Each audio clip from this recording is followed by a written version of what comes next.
అందరికీ కూడా నమస్కారం అండి. కనీసం ప్రతిపక్ష హోదా కూడా దక్కించుకోలేని ఈ వైసీపీ పార్టీ, ఈ రాచపీనుగుల పార్టీ, ఈ దిక్కుమాలిన పార్టీ ప్రజలు చీకొట్టినా కూడా ఈరోజు వరదలొచ్చి విజయవాడ తదితర ప్రాంతాలన్నీ నీట మునిగి ప్రజలు అల్లాడుతుంటే ఇలాంటి సమయంలో చేతనైతే సహాయ చర్యలు చేయాల్సింది పోయి బురద రాజకీయాలు చేయడానికి తెగబడ్డారు. ఇదేనా మీ సంస్కృతి జగన్మోహన్ రెడ్డి?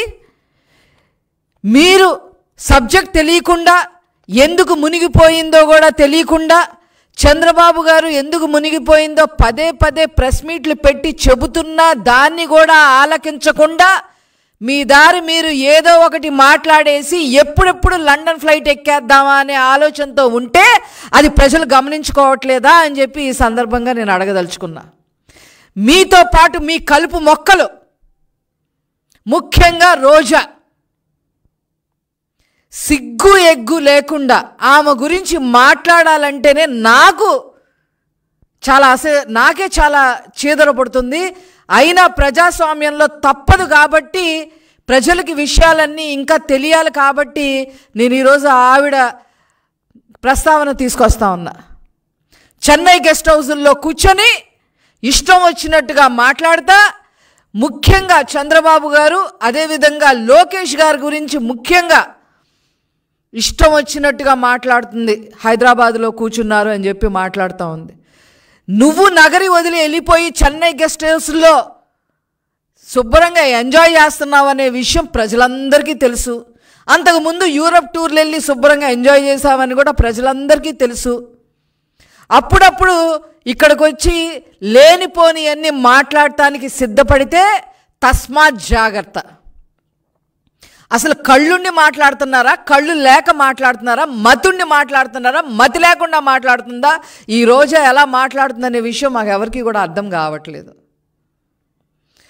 మోకాళ్ళ లోతు నీళ్లు వచ్చి ప్రజలు అల్లాడుతుంటే వాళ్ళ బాధని తన బాధగా చేసుకొని నారా చంద్రబాబు నాయుడు గారు కంటి నిండా కునుకు లేకుండా అహర్నిశలు కష్టపడుతూ ప్రజలకి నేనున్నాను అండగా అని భరోసానిస్తూ వాళ్ళకి తిండి దగ్గర నుంచి, వైద్యం దగ్గర నుంచి, సరుకుల దగ్గర నుంచి, వాళ్ళకి మానసికంగా భరోసానిచ్చే దగ్గర నుంచి, ఆ తర్వాత తీసుకోవాల్సిన చర్యలు, అక్కడ ఏదైనా ఫైర్ ఇంజిన్ ద్వారా మట్టి తీసేయడం దగ్గర నుంచి, గర్భిణీ స్త్రీలని తరలించడం దగ్గర నుంచి, చిన్న పిల్లల్ని కాపాడటం దగ్గర నుంచి, కొద్దిగా జబ్బు చేసిన వాళ్ళందరినీ జాగ్రత్తగా హాస్పిటల్ తీసుకెళ్లే దగ్గర నుంచి, పునరావాస కేంద్రాలని నిరంతరం పర్యవేక్షణలో ఉంచుతూ అధికారులని అప్రమత్తం చేస్తూ, అట్లాగే నారా లోకేష్ గారు బుడమేరు గండ్లు పూడ్చడానికి విశ్వ ప్రయత్నం చేస్తూ అధికారుల్ని, అదేవిధంగా అక్కడున్న కాంట్రాక్టర్ని, ప్రజల్ని అందరినీ సమన్వయపరుస్తూ మరి 1 నెల 2 నెలల్లో జరగాల్సిన పనులని 2 రోజుల్లోనే పూర్తయ్యే విధంగా యుద్ధ ప్రాతిపదికన మరి నారా లోకేష్ గారు అక్కడ అహర్నిశలు కష్టపడుతూ ఉంటే నీ కళ్ళకి కనిపించట్లేదా అని చెప్పి ఈ సందర్భంగా రోజా నేను అడగదలుచుకున్నా. సిగ్గుందా మీకు? అసలు శవరాజకీయాలు చేస్తారా? అక్కడున్న ప్రజలే మిమ్మల్ని చీకొట్టారు. వరదల్లో మునిగి తేలిన ప్రజలే మిమ్మల్ని చీకొట్టారు. అయినా మీకు బుద్ధి రాల. అసలు ఈవిడ ఏంటి, ఈవిడ చరిత్ర ఏంటి, ఈవిడ దేనికి మాట్లాడుతుంది, ఈవిడకున్న అర్హత ఏంటి? ఈ రోజాకి నీకున్న అర్హతలు ఏంటో నేను చెప్పనా? ఏపీఐసిసి చైర్మన్గా ఉంటూ కృష్ణపట్నం దగ్గర 11,000 ఎకరాలలో 2,000 ఎకరాలు 2,000కు పైన లావాదేవీలు జరిగితే నీ వాటా ఎంత తీసుకున్నావో ప్రజలందరికీ కూడా తెలుసు అని చెప్పి ఈ సందర్భంగా చెప్తున్నా. నువ్వు వరద బాధితుల గురించి, ముఖ్యంగా నారా లోకేష్ గారి గురించి మాట్లాడుతుంటే దయ్యాలు వేదాలు వల్లిస్తున్నట్టుగా ఉంది. అదేవిధంగా ఏపీ టూరిజం మినిస్టర్గా మీరు ఎన్ని దందాలు చేశారో ప్రజలందరికీ తెలుసు. సీఎంఓలో ఒక ప్రముఖ అధికారి మేనల్లుణ్ణి అక్కున చేర్చుకుని అర్హత లేకపోయినా ఆర్టీసీలో పనిచేసే వ్యక్తిని అర్హత లేకపోయినా రాయలసీమకి డివిజనల్ మేనేజర్గా చేసి అతని ద్వారా తిరుమలలో ఎన్ని దందాలు చేశారో ప్రజలందరికీ తెలుసు అని చెప్పి ఈ సందర్భంగా తెలియజేస్తున్నా. మీరా మాట్లాడేది నారా లోకేష్ గారి గురించి, చంద్రబాబు గారి గురించి? అక్కడ దాకా ఎందుకు? కూటవేటు దూరంలో, అంటే జగన్మోహన్ రెడ్డి ఇంటికి కూటవేటు దూరంలో ఎన్ని ఎకరాలు కబ్జా చేశారో, ఆ కబ్జా చేసిన వాటికి మీ బినామీ పేరు, ఒక రెడ్డి గారి పేరు కూడా మాకు తెలుసు. ఆ రెడ్డి గారు ఉండబట్టలేక మీకోసం గెస్ట్ హౌస్లు కడుతున్న విషయమూ మాకు తెలుసు. మీరా నారా లోకేష్ గారి గురించి మాట్లాడేది? అసలు ఏం పని నీకు ఇక్కడ? మంగళగిరి నియోజకవర్గంలో జగన్మోహన్ రెడ్డి గారి ఇంటి పక్కన నూతక్కిలో ఎన్ని ఎకరాలు భూమి దందా చేశావు? అసలు నీకేం పని ఇక్కడ?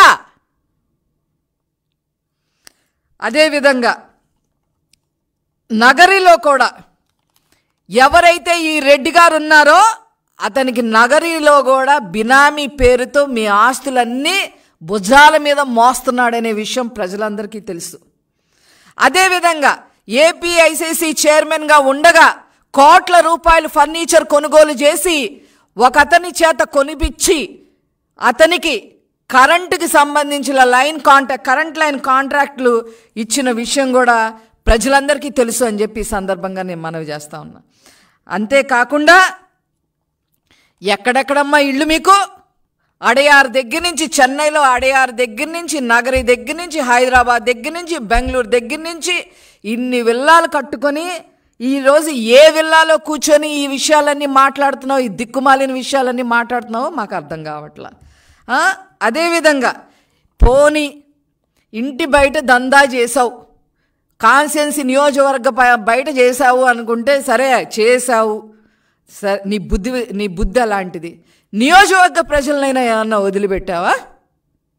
నీ అన్నదమ్ములు ఇద్దరిని పక్కన పెట్టుకొని వాళ్ళ నియోజకవర్గం మొత్తం వాళ్ళకి అప్పచెప్పి నియోజకవర్గ ప్రజల్ని, నగరీ నియోజకవర్గ ప్రజల్ని ఎంత నాశనం చేశావో అక్కడ ప్రజలను అడిగితే చెప్తా ఉంటారు. ఏ కాంట్రాక్ట్, క్వారీల దగ్గర నుంచి ఏ కాంట్రాక్టర్లు అయినా సరే మీకు కప్పం కట్టాల్సిందే. ఆ కప్పం కట్టలేక ఒక అతను హార్ట్ అటాక్ వచ్చి కూడా చనిపోయిన విషయం నీకు గుర్తులేదా రోజా అని చెప్పి ఈ సందర్భంగా నేను అడుగుతా ఉన్నా. నీకు డబ్బులు ఇవ్వలేక, లంచాలు ఇవ్వలేక, కాంట్రాక్ట్ పనులు చెయ్యలేక హార్ట్ అటాక్ వచ్చి చనిపోయిన వాళ్ళ లిస్టు కూడా మా దగ్గర ఉంది అని చెప్పి ఈ సందర్భంగా నేను తెలియజేస్తా ఉన్నా. అంతేకాదు వడమాలపేట అంజేరమ్మ కనుమ దగ్గర డీకేటీ ల్యాండ్స్, పేద ప్రజల యొక్క భూముల్ని ఎన్ని ఎకరాలు కొట్టేశావో ప్రజలందరికీ కూడా తెలుసు. అంతేకాకుండా అనధికారికంగా టోల్ గేట్లు కూడా నడిపి నగరి నియోజకవర్గ ప్రజలు నడ్డి విరిచేసిన హీన చరిత్ర మీది. ఇవన్నీ చేయటమే కాకుండా మున్సిపల్ చైర్మన్గా ఒక మహిళను చేస్తానని చెప్పి ఆమె దగ్గర డబ్బులు వసూలు చేసి, లక్షల్లో డబ్బులు వసూలు చేసి మానసికంగా ఆవేదన చెందే విధంగా మానసికంగా ఆ అమ్మాయిని అన్ని రకాలుగా ఇబ్బందిన పాపం మీకు ఉందా లేదా అని చెప్పి అడుగుతున్నా. ఇన్ని రకంగా రాజకీయ నాయకుల్ని, మీ పార్టీలో ఉన్న రాజకీయ నాయకుల్ని కూడా వదిలిపెట్టకుండా ఈ రకంగా చేసిన నువ్వు ఈరోజు నారా లోకేష్ గారి గురించి మాట్లాడే అర్హత ఉందా అని చెప్పి అడుగుతున్నా. 3132 కిలోమీటర్ల మేర పాదయాత్ర చేశారు. అక్రమంగా తండ్రిని జైల్లో పెడితే అన్ని భరించారు, సహించారు, అన్నీ ఒంటి చేత్తో ట్యాకిల్ చేసుకొని ఈరోజు ఈ పార్టీ 164 సీట్లు గెలవటంలో 95% కృషి నారా లోకేష్ గారిది ఉంది ప్రజలతో పాటు. అట్లాంటి వ్యక్తిని ఈరోజు నువ్వు ఇష్టం వచ్చినట్టుగా మాట్లాడుతున్నావంటే అది నోరా లేకపోతే తాటి మట్ట అనేది మీరే తేల్చుకోవాలి. సిగ్గులేదు మీకు? కొంచెమైనా సిగ్గుందా మీకు? ఒక నటి, నువ్వు సాటి నటివే. జత్వాని అనే నటిని ఏ రకంగా చేశారో, ఏ రకంగా మానసికంగా అమ్మాయిని ఆవేదన గురి చేశారో, ఏ రకంగా హింసించారో, అధికారులు VTPS గెస్ట్ హౌస్లు తీసుకెళ్ళి ఏ రకంగా ప్రవర్తించారో, తర్వాత జైల్లో ఏంటది పోలీస్ స్టేషన్లో నైట్ టైం అంతా ఇంటరాక్షన్ పేరుతో ఏ రకంగా ఉంచారో, ఆ అమ్మాయిని ఎంత చిత్రహింసలు పెట్టారో, ఆ అమ్మాయి వచ్చి ఇక్కడ వాంగ్మూలం కూడా ఇచ్చి వాళ్ళ తల్లిదండ్రుని ఎంత ఇబ్బంది పెట్టారో చెప్పి సాటి నటిగా ఒక్క మాట మాట్లాడలేని నువ్వు ప్రాపగాండా వచ్చిద్దని, ఏదో ప్రాపగాండా వచ్చింది అంటే మనం నారా లోకేష్ గారి గురించి మాట్లాడితే మనం కూడా ఆ స్థాయికి వెళ్ళిపోతాము, లేదా నారా చంద్రబాబు నాయుడు గారి గురించి మాట్లాడితే అందరూ నా ఇంకా చూస్తారు అనే దానికి దిగజారిపోయావు అని అంటే నీ మనస్తత్వం ఏ రకంగా ఉందో ఆలోచించు. వరదలు వస్తే గొడుగు పట్టుకొని రీల్స్ చేయటం కాదు, ఎలా పని చేయాలో, ఏ రకంగా భరోసా ఉండాలో, ప్రజల్ని ఏ రకంగా భయభ్రాంతులకి గురి కాకుండా వాళ్ళని కాపాడుకోవాలో, వాళ్ళ ప్రాణాలు ఏ రకంగా నిలపాలో మేమున్నాము అని చెప్పి చేసిన నాయకుడు నారా చంద్రబాబు నాయుడు గారు, నారా లోకేష్ గారు. మంత్రులందరినీ ఈరోజు ఫీల్డ్ మీద నిలబెట్టారు. విజయవాడ వాసిగా నేను కూడా వెళ్ళాల్సింది, కానీ వైరల్ ఫీవర్ అటాక్ అవ్వటం వల్ల నేను వెళ్ళలేదనే బాధ చాలా ఉంది నాకు. కనీసం మీకు ఆ గిల్ట్ కూడా లేదు. బీయింగ్ ఏ క్యాన్సర్ సర్వైవర్ ఏదో నా భయాలు నాకున్నాయి, సరే అది పక్కన పెట్టండి. ఆరోగ్యపరంగా కనీసం మీకు ఆ గిల్ట్ కూడా లేదు. లేకపోగా గెస్ట్ హౌసుల్లో కూర్చొని మాట్లాడతావా? నీ పక్కన మీ హయాంలో అన్నమయ్య గేట్లు కొట్టుకుపోయి 57 మంది చనిపోతే ఆ రోజైనా మీరు ఏమైనా పట్టించుకున్నారా? ఈరోజు ఈ గండ్లు పడటానికి కారణం మీరు, ఆ బుడమేరు కబ్జాని కావడానికి కారణం మీ ప్రభుత్వం. 2019 నుంచి 24 వరకు ఎప్పుడు మాఫియాలు చేసుకుంటా పోవటం తప్ప మద్యం మాఫియా, ఇసుక mafia, land mafia, sand mafia, liquor mafia, సెంటుబట్ట భూముల్లో మాఫియా, పేద ప్రజలకు ఏదో ఇల్లు కట్టిస్తామని చెప్పి ఏం కట్టించకుండా మాఫియా, భూములు కొట్టేయటం, ఇన్ని చేసి రాష్ట్రాన్ని అధోగతి పాలు చేస్తే మా ప్రభుత్వం వచ్చి 3 నెలలు అయింది. 3 నెలలకే ఏదో ఏరేసుకుందామని జగన్మోహన్ రెడ్డి బయటకు వచ్చేస్తున్నాడు. ఏమేరుకుంటావు? ముందు లండన్లో నీ ఆస్తులు కదేంటో చెప్పు, ఆ ఆస్తులు ఎలా సంపాదించారో చెప్పండి. పిచ్చి కారు కూతలు కూస్తే మేం కాదు, ప్రజలే మిమ్మల్ని తరిమి కొడతారు. ఆల్రెడీ నిన్న బొత్స సత్యనారాయణ గారు వెళ్తే ఏ రకంగా వాళ్ళని ఏ రకంగా మాట్లాడారో అనేది, ప్రజలు ఏ రకంగా చీకొట్టారో కూడా మీరు చూసారుగా. ఒక బిస్కెట్ ప్యాకెట్ ఇచ్చిన పాపని పోయారా వైసీపీ వాళ్ళు?